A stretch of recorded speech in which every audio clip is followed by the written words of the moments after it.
If you plan to go in Taiwan, then you must go to this place. It's because char, English char. Hi guys, for today's video ay ito na naman yung mga karugtong ng mga gala ko noong mga panahong gumala-gala pa ako. Nag-unwind talaga itong kunyang na to. And then ito nga, dahil ito yung mga lugar na gusto kong puntahan sa Taipei. And medyo malayo kasi ako sa lugar na to. At ito nga, naka-timing ako at nakapunta ako dito sa Chiffen Falls.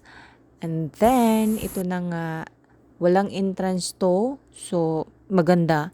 At pagpunta namin dito is, medyo yung panahon ay mainit na makulimlim, parang ganon. And then, yung tubig nga lang dito ay medyo hindi siya, tawag doon, yung marami-rami. And then, ito yung sa loob pala ng, guys, ng area na to.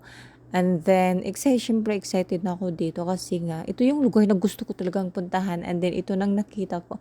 Na-miss talaga ko, guys, kasi sobrang ganyan. Ganda talaga niya. And then, doon pala sa loob ay may mga area ka na pwede mong puntahan para makakuha ka ng magandang angle ng, falls. And inikot namin yung mga area na yan at ito yung mga nakuha ko. And then, umalis na kami agad at pag alis namin ito nga, may nakita kaming nagpalipad ng lantern.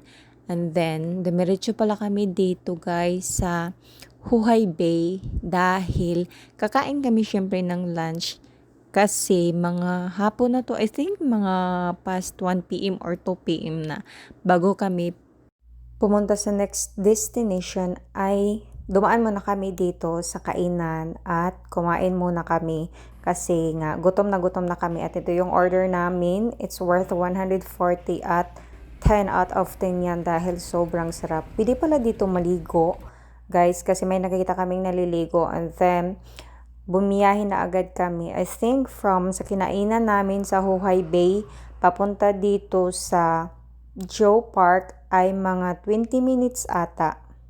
Di ko lang sure. Basta malapit lang naman siya. And then, ito nga, while nagbiyahe kami dito ay may mga gandang tanawin din naman. At malapit na nga kami dito. And of course, syempre excited yung person. Kasi nga, ito yung lugar na pinapangarap ko lang noon. At ito na, napuntahan ko na talaga siya. Di ko kasi expect na makapunta talaga ako dito. Kasi nga, malayo talaga ako sa Kabihasnan as in.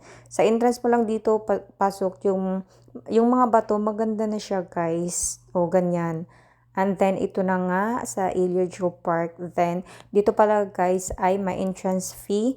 Nakalimutan ko kung magkano yung ticket kasi hindi ako ang bumili.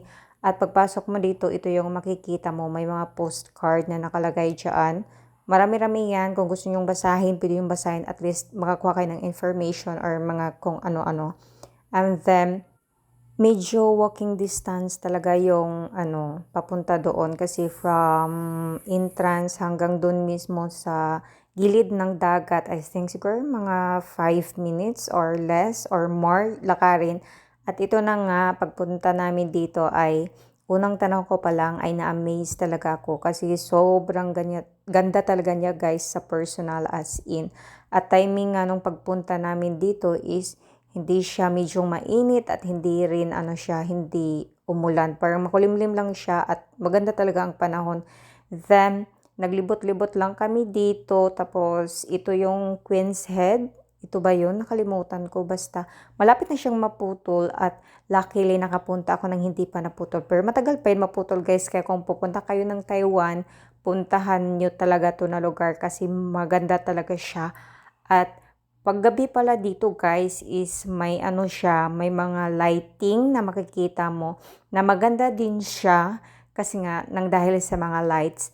And then, nung naglibot kami dito is talagang pinuntahan namin lahat ng area. Medyo malawak-lawak kasi ito siya guys, ang area na to. Kaya sinulit ko talaga yung area, pinuntahan ko talaga at nag-capture ako ng mga video, ng mga photos para may ako souvenirs ganun. Kasi hindi ko alam kung kailan na naman ako makabalik.